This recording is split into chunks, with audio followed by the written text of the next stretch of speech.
सुनो, आने दो उस बालक को। ए बालक, महाराज अंधकासुर तुम्हारी प्रतीक्षा कर रहे हैं, आ जाओ। जाओ बालक, जाओ।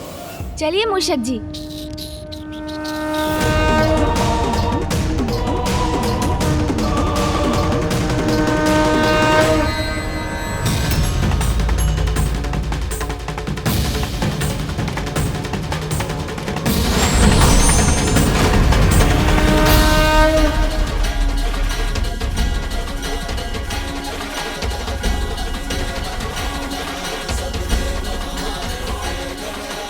ये पदचिन्ह, ये तो मामी जी लक्ष्मी जी की पदचिन्ह प्रतीत हो रहे हैं। मामी जी, मुझे यहाँ की समृद्धि देखकर आपकी उपस्थिति का भान हो रहा है। प्रतीत होता है अंधकासुर ने इसी कक्ष में मामी जी को स्थित किया है। मुझे देखना होगा। गणेश पुत्र गणेश आ गए। प्रणाम मामी जी। कल्याण हो पुत्र, तुम्हारे मामा जी तो कुशल है ना? मामा जी तो आपका ही स्मरण करते हैं। वो कुशल तो है, किंतु आपकी चिंता है उन्हें। जब तुम उनसे भेंट करो, उनसे कहना कि मैं भी कुशल हूँ और उनके समान मैं भी उनका स्मरण करती हूँ। मामी जी, मैं जब आपको यहाँ से बाहर ले जाऊंगा तो आप स्वयं ही उन्हें बता दीजिएगा। मेरा आशीर्वाद तो सदा तुम्हारे साथ है पुत्र, किंतु तुम सावधान रहना। प्रणाम मामी जी। चलिए मूषक जी।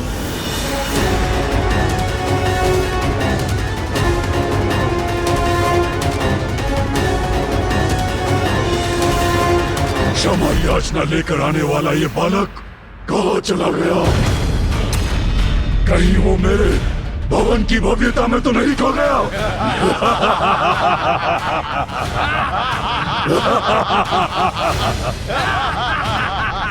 महाराज अंधकासुर,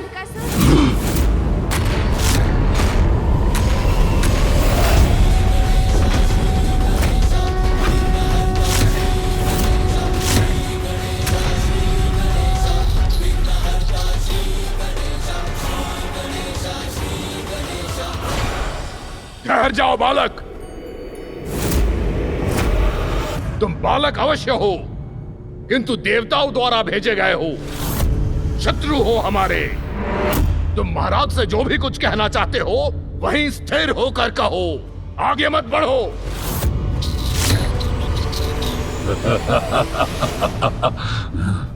इनसे बच के रहिए, ये कोई साधारण बालक नहीं है।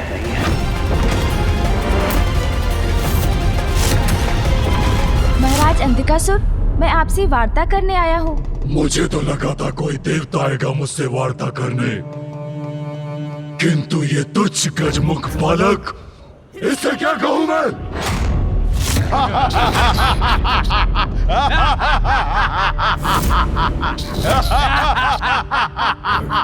ए तुच्छ बालक, जाओ यहाँ से।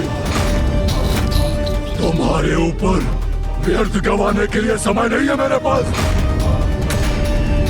जाओ। हाँ, तुच्छ बालक हूँ मैं।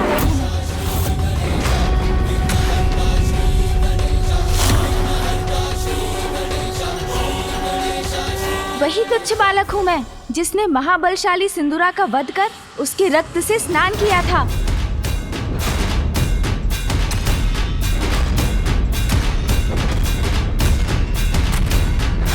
मैं वही तुच्छ बालक हूँ जिसने मूषिकासुर को पराजित कर उन्हें अपने वाहन रूप में स्वीकार किया।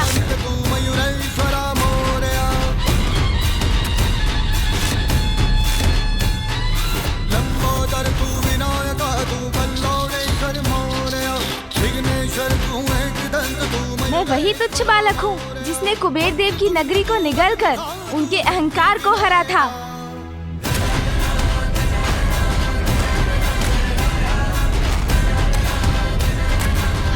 मैं वही तुच्छ बालक हूँ जिसने अपने माता पिता की परिक्रमा कर उन्हें प्रसन्न किया और पिताश्री ने मुझे प्रथम पूज्य कहलाने का अधिकार दिया।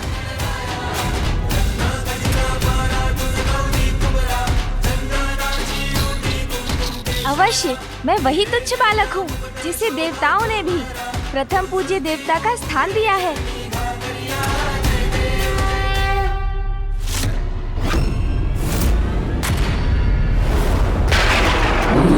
देवों द्वारा भेजे गए इस शांति दूत का इतना परिचय तो पर्याप्त होगा ना असुरराज? और आपके पास इन्हें देने के लिए कोई आसन भी नहीं है।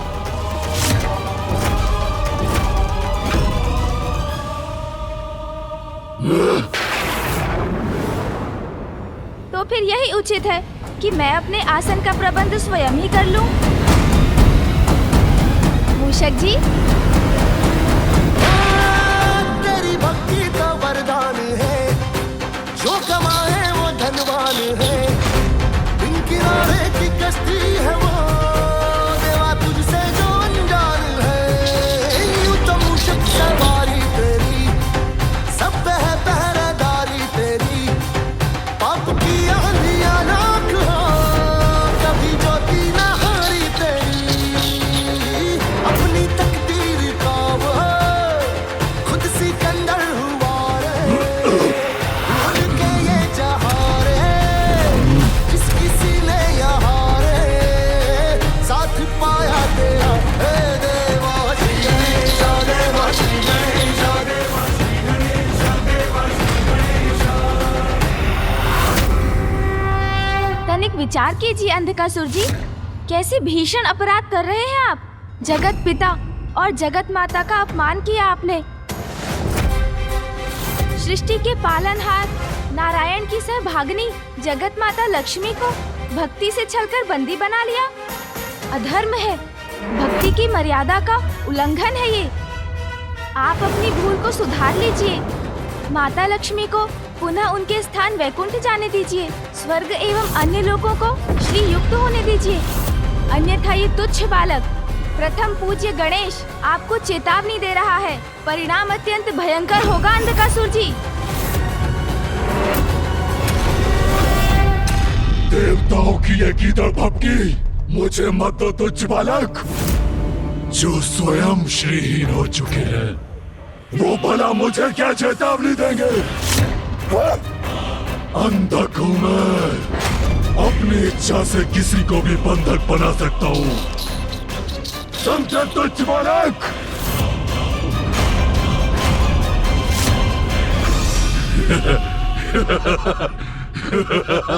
अंधकासुर जी,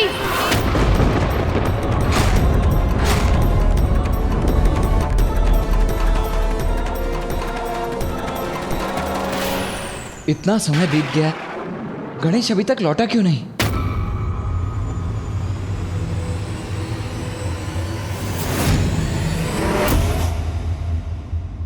जिन ब्रह्मदेव के वरदान से आप इतने शक्तिशाली बने हैं, वो स्वयं नारायण के नाभि कमल से उत्पन्न हुए हैं।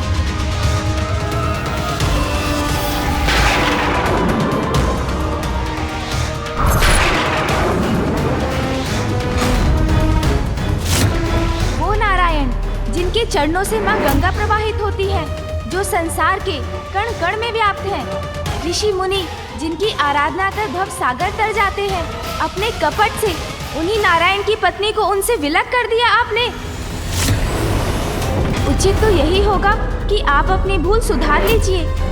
श्री हरि नारायण से क्षमा मांग लीजिए, वो अत्यंत दयालु है, वो आपको अवश्य क्षमा कर देंगे। और यदि आपने ऐसा नहीं किया तो स्मरण रहे, इस सभा में उपस्थित सभी, आप और आप सभी का काल उनके समक्ष है, कोई शेष नहीं रहेगा।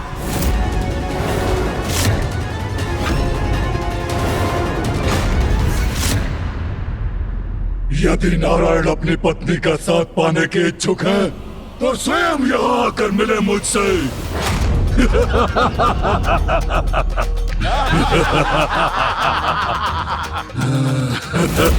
उचित कहा महाराज। जाओ बालक, जाकर कह दो अपने नारायण से वो स्वयं यहाँ आकर पाताल में स्थित हो सकते हैं, मेरे राजभवन में। उनके लिए भी उचित स्थान का प्रबंध कर दूंगा मैं। बस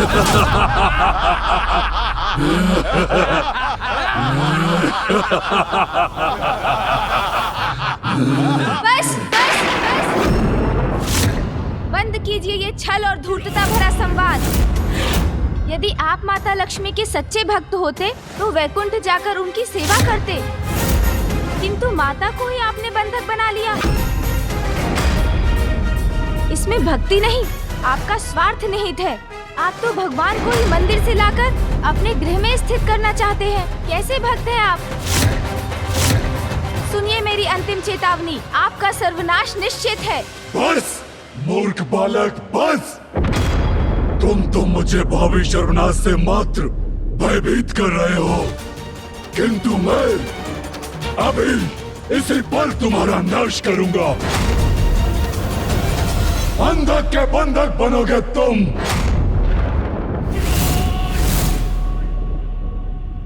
बंदी बना लो इस तुच्छ बालक को और इसकी लक्ष्मी माँ के साथ इसे स्थित कर दो।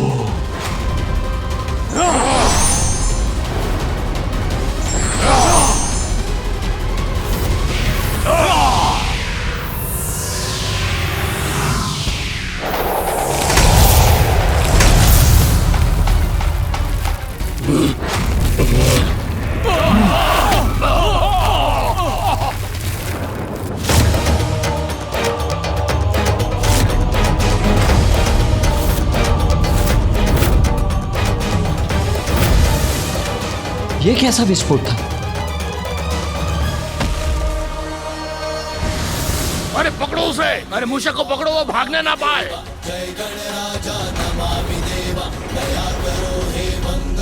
इस रक्षा सूत्र के रूप में मैं सदैव तुम्हारे साथ रहूंगी। मूषक जी,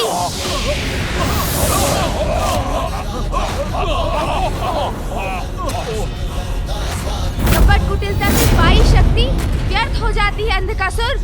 आवश्यकता के समय कोई लाभ नहीं होता उसका, अपितु वो शक्ति ही क्षति का कारण बनती है।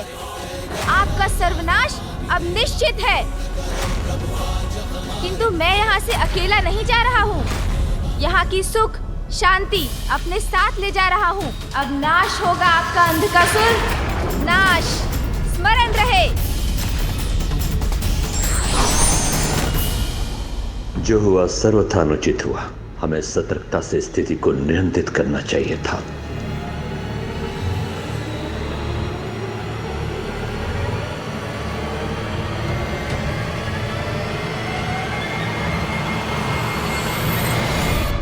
लगता है गणेश संकट में है, मुझे अभी जाना होगा। कार्तिकेय,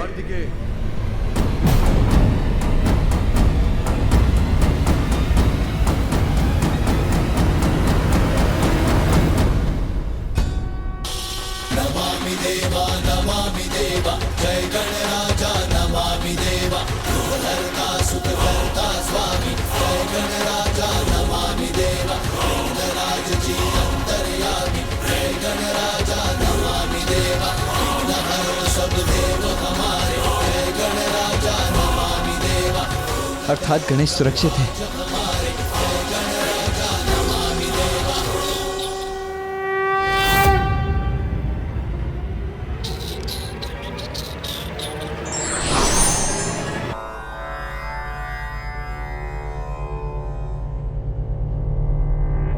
चिंता मत कीजिए मामा जी, सकुशल है मामी जी वहाँ।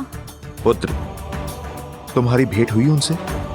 नहीं, भेंट संभव नहीं थी, क्योंकि अंधकासुर ने माता के कक्ष को कड़ी सुरक्षा में रखा है। हाँ, किंतु उनसे मेरी बात अवश्य हुई मामा जी। मामा श्री, अति शीघ्र आपकी चिंता का कोई भी कारण शेष नहीं रहेगा और मामी जी भी हमारे मध्य होंगी।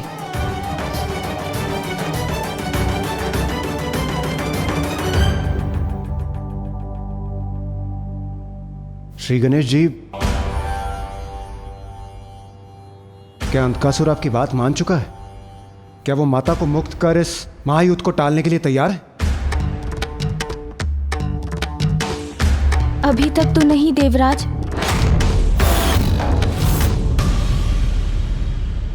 मैंने तो पहले ही कहा था ये संधि वार्ता समय व्यर्थ करने के समान है। समय व्यर्थ नहीं हुआ इंद्रदेव।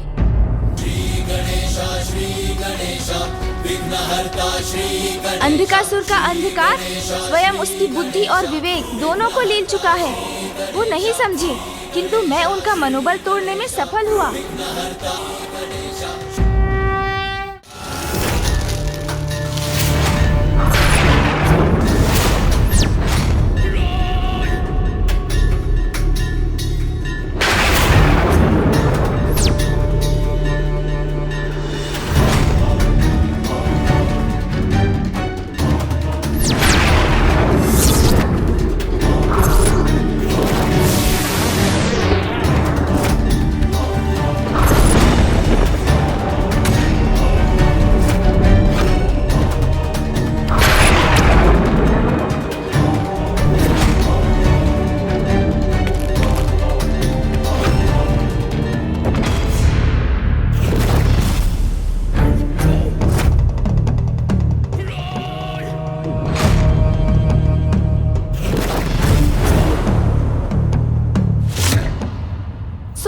अंतिम चेतावनी, आपका सर्वनाश निश्चित है।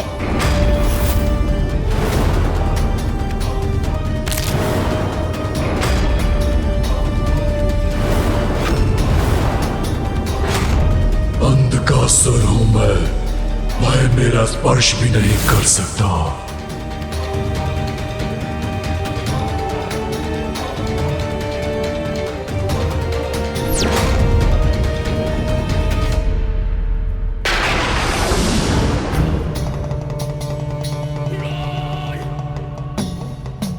असुरराज,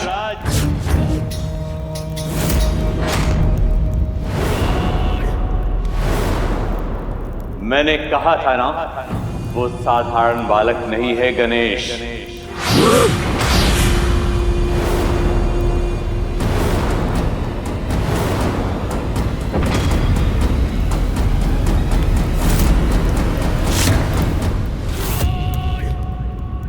एक बालक अंधकासुर और उसके बलशाली असुरों के समक्ष उसके भवन का शीर्ष खंडित कर निकल गया। इससे कुछ तो डगमगाया होगा उनका मनोबल।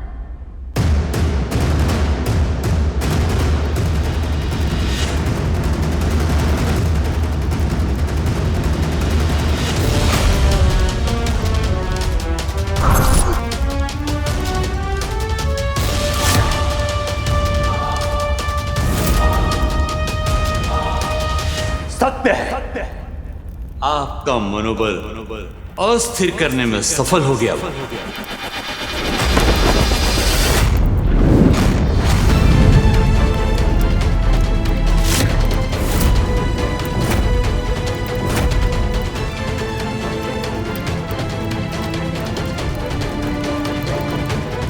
नहीं गुरुदेव, कदापि नहीं। भूल रहे हैं आप, अंधक हूं मैं। मेरा मनोबल मेरा बंधक है। एक गजमुख बालक की साधारण सी घटना मुझे प्रभावित नहीं कर सकती। अंधकासुर हूं मैं। प्रभावित तो वो हो गए, किंतु युद्ध तो अब होकर ही रहेगा।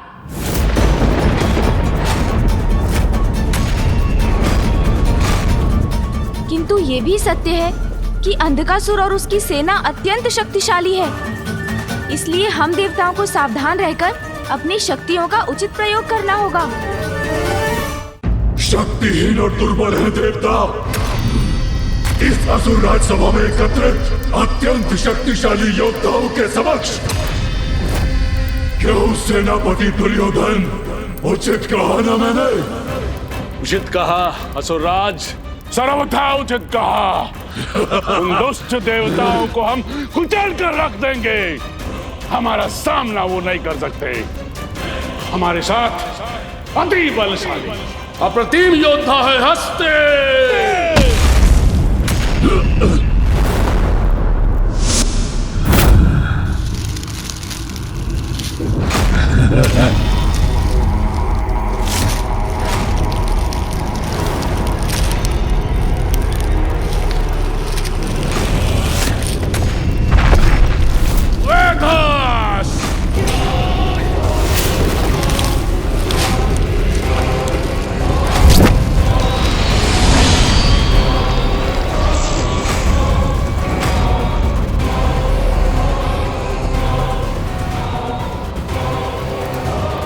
तुहुंड!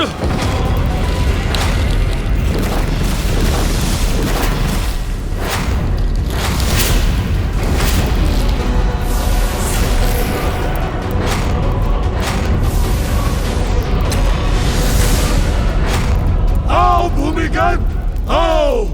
अंधकासुर बुला रहा है तुम्हें! आओ! आओ! आओ!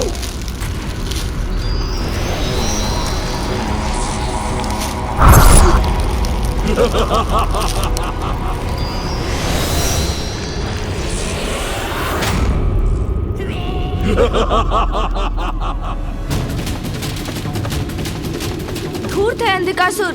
वो उचित अनुचित किसी भी उपाय से हमें पराजित करने का प्रयास करेगा, किंतु हम सभी देवताओं की एकत्र शक्तियों के समक्ष उसकी हार निश्चित है। न शक्ति न शुभता, इस बार हर शक्ति असुरों के साथ है। देव असुर का ये महासंग्राम असुरों के एक नए साम्राज्य का इतिहास लिखेगा। तुम्हारी कोई भी शक्ति असुरों को विजय होने से नहीं रोक पाएगी।